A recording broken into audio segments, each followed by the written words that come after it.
Are you some sort of sovereign citizen or something? No, I'm not, and that's defamation. I'm sorry?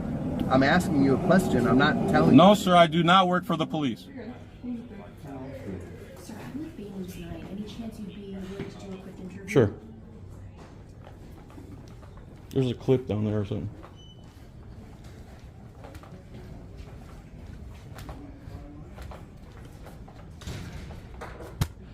So I want you guys to notice here that she does this interview with me, and I mentioned a lot of things like how they falsely imprisoned the armed fisherman Solo Yacker on the beach, how the police chief assaulted him right in front of the council chambers.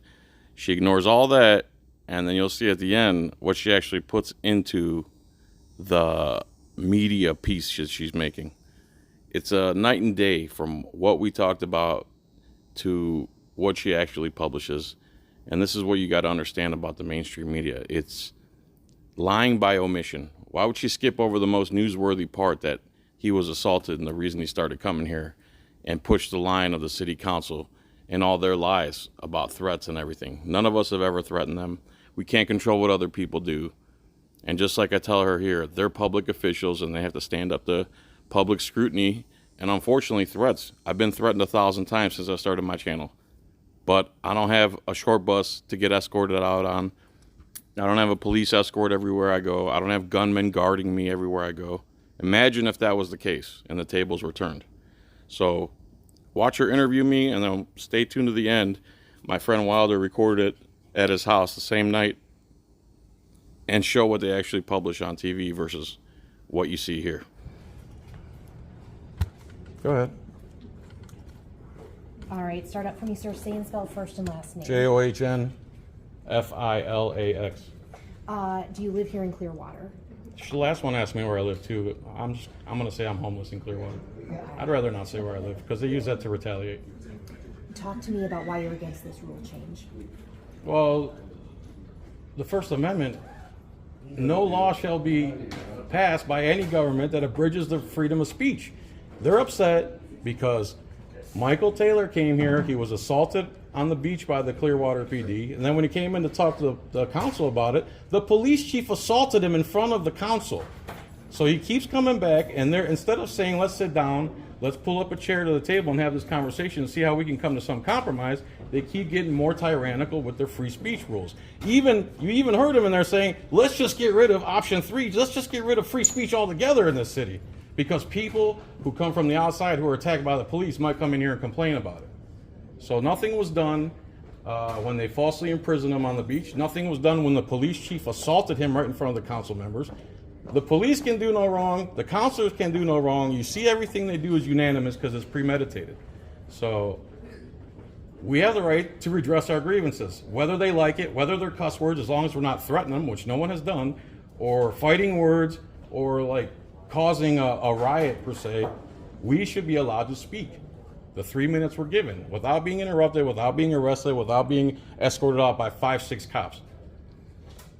Sir, we heard a council member in there say that public comment has led to kind of a hostile environment within City Hall, also threats of violence without City Hall.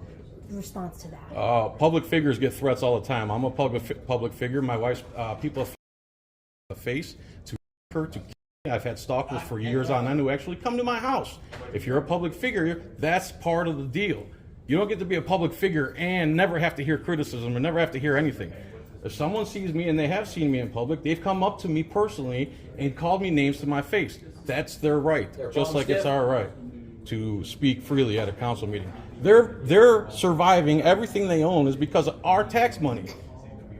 They're acting like this is some private corporation where we have no right to speak. They use our money, but we're not allowed to say anything about it. Sir, who's your wife? Who is my wife? Yeah. She's private. Okay. I'm a Is YouTube she currently star. a public official? No. Or a public figure? No, she's a private person. She's Sir, not in government at all. Sir, anything else that you wanted to add about this? The First Amendment needs to stay intact.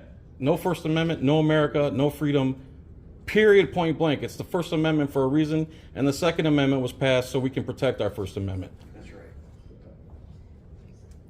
All right. Thank you so Thanks. much, sir. I What's your appreciate it. Sarah Blazonis, Bay News 9. Blazonis? Yes. Greek? Married a Lithuanian, Greek? but everybody thinks Greek. Bravo. See you. About this. In fact, police escorted 2 people out. They said they're being disruptive.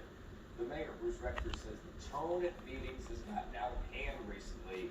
He Yeah, says some same. council members, even staffers, have gotten violent email and phone threats.